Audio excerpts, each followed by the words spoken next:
Back at it again, and as most of you probably know already, there was a big announcement yesterday. Now, before we get into it, make sure you guys hit that like button, and if you are not subscribed to the channel already, hit that subscribe button down below and join the family. All right, join the family, and make sure you guys are all following me on my social media accounts. All of those links are down below in the description box. Instagram, Twitter, Truth Social, Discord server, all of that good stuff is down below. And with that being said, let's hop into the big news from yesterday. Let's dive in. In order to make America great and glorious again, I am tonight announcing my candidacy for President of the United States.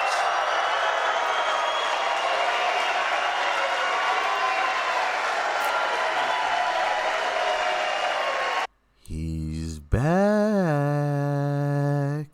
Thank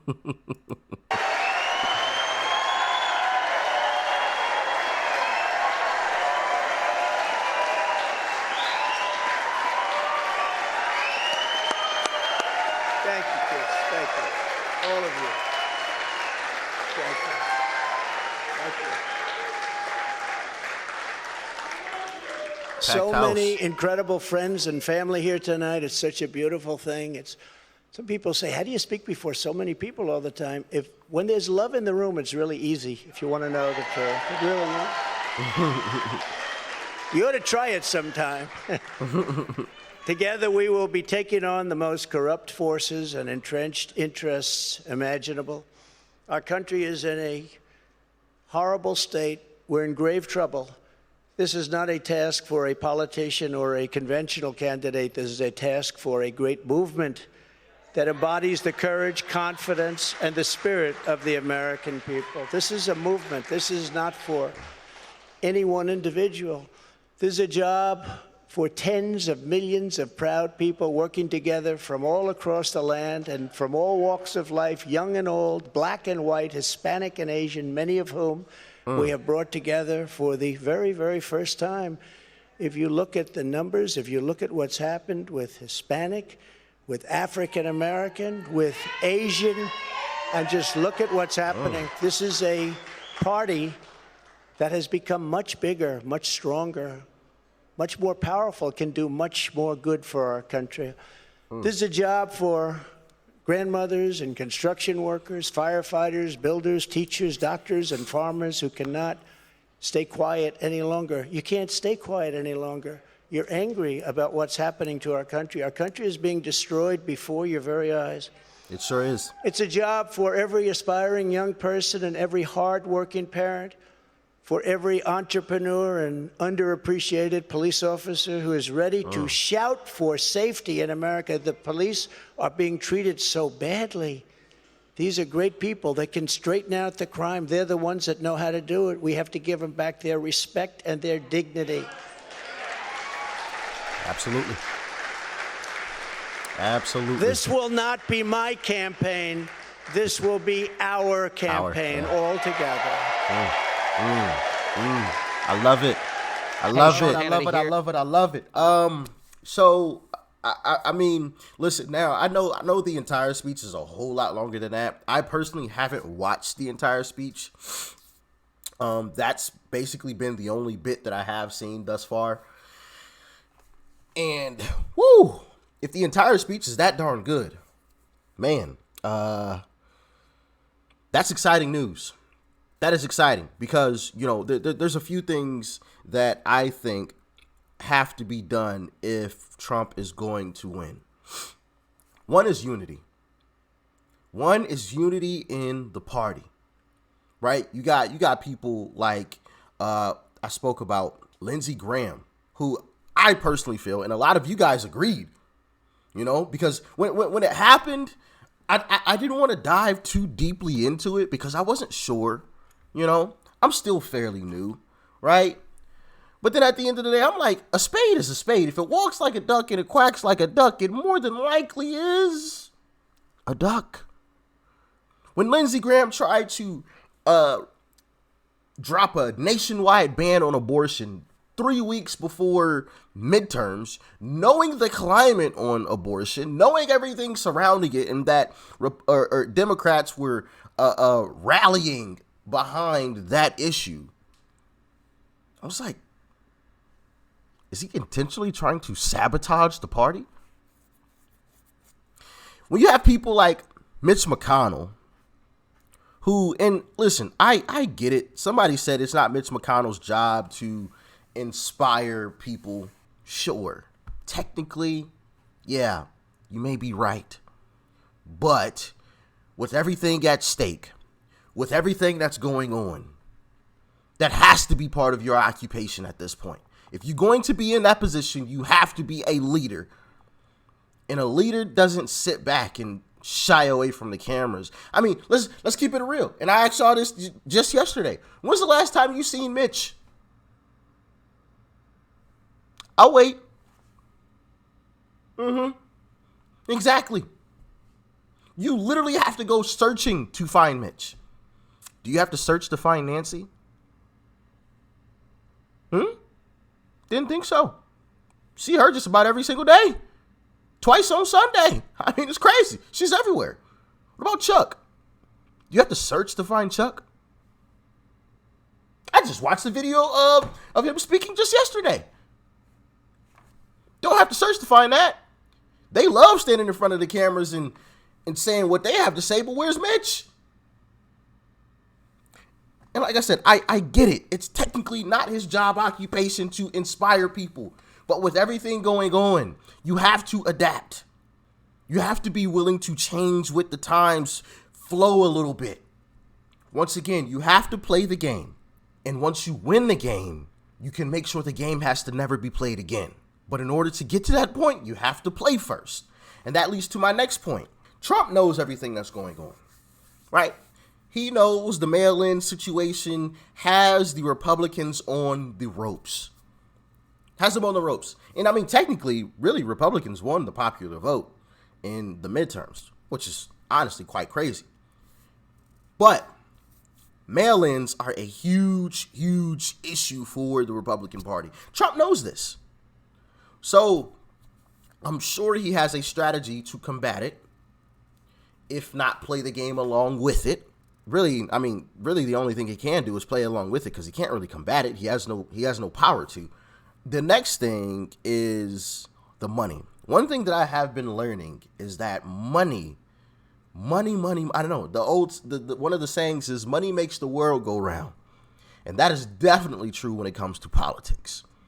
You got somebody like George who's always dropping in millions upon millions of dollars. Millions.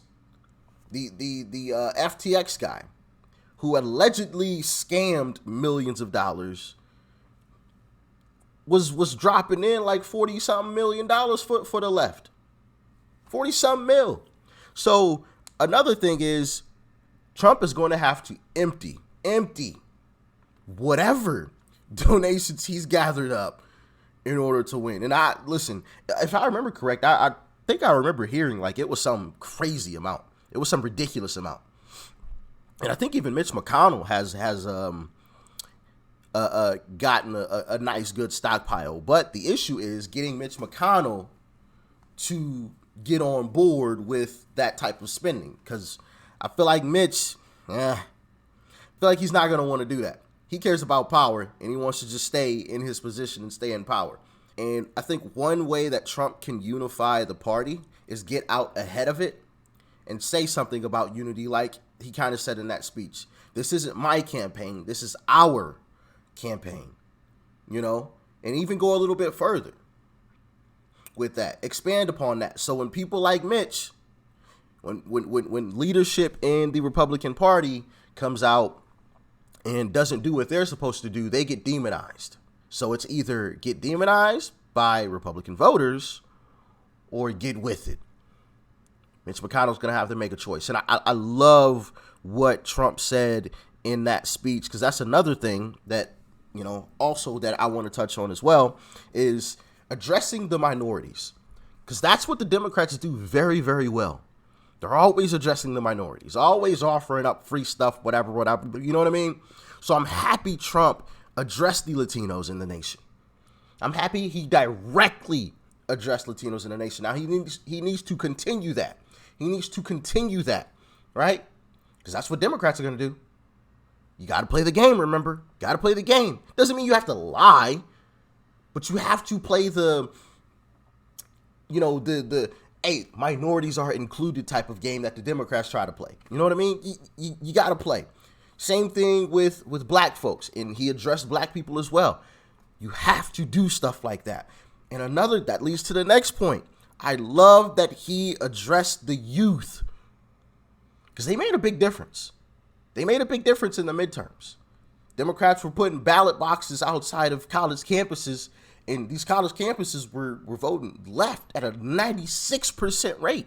So say something to the youth. I don't know. It could be something as simple as, hey, we need to address the cost of college admission, college tuition.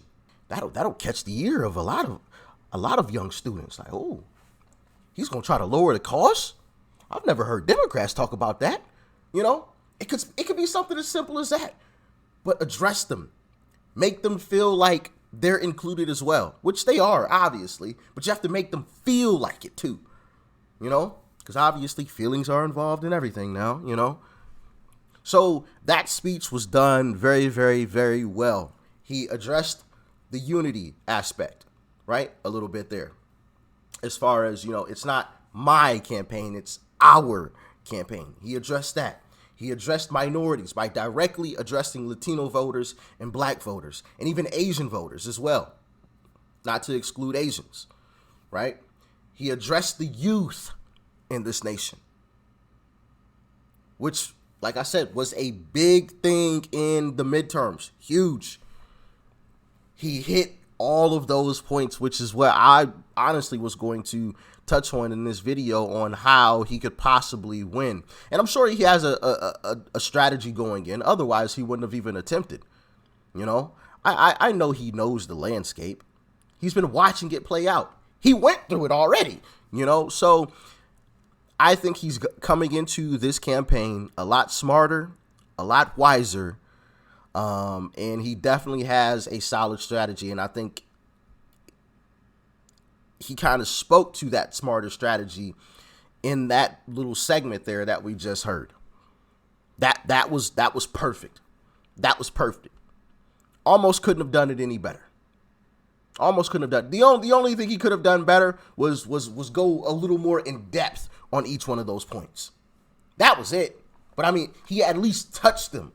And maybe at a later date, he'll go more in depth, which is what I'm hoping for. And he needs to continue to pound on those things throughout this entire campaign. And I think he can definitely pull out a win, or we can definitely pull out a win, which obviously is the ultimate goal. And it's going to be a whole lot of money. It's going to be a whole lot of money. Trump himself has a lot of money. He's raised a whole lot of money. I believe Mitch McConnell's raised a whole lot of money.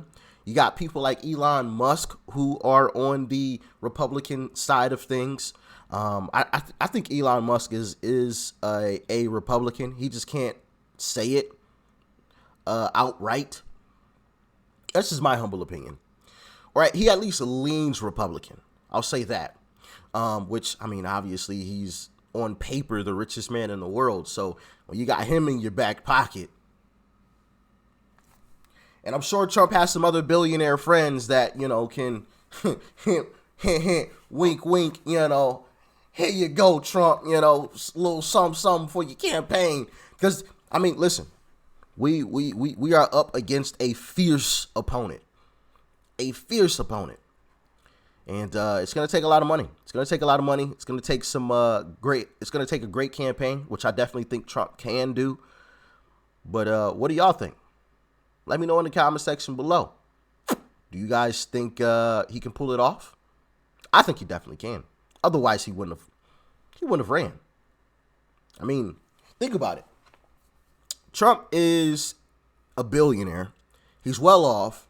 He doesn't need to enter himself back into this arena. He can go right off into the sunset, on some private island somewhere and say, hey, the heck with y'all.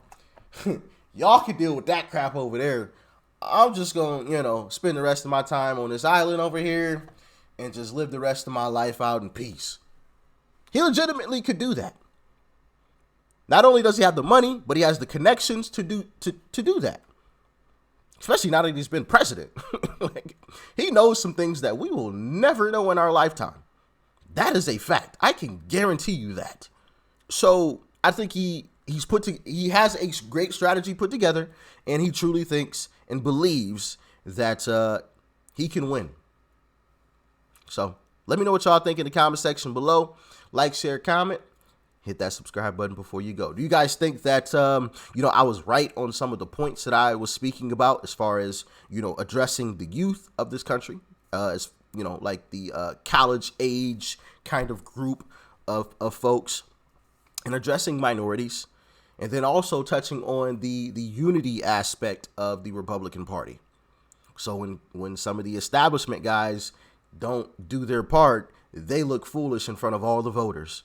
So it's either look foolish and lose your job or get on board and we all unify, just like the Democrats do. A lot of Democrats wanted Bernie, but as soon as they saw Bernie lost, they all got right behind Joe. All of them in lockstep. You saw it with Fetterman as well. They all moved together. We have to do the same. Peace and love. I'm out.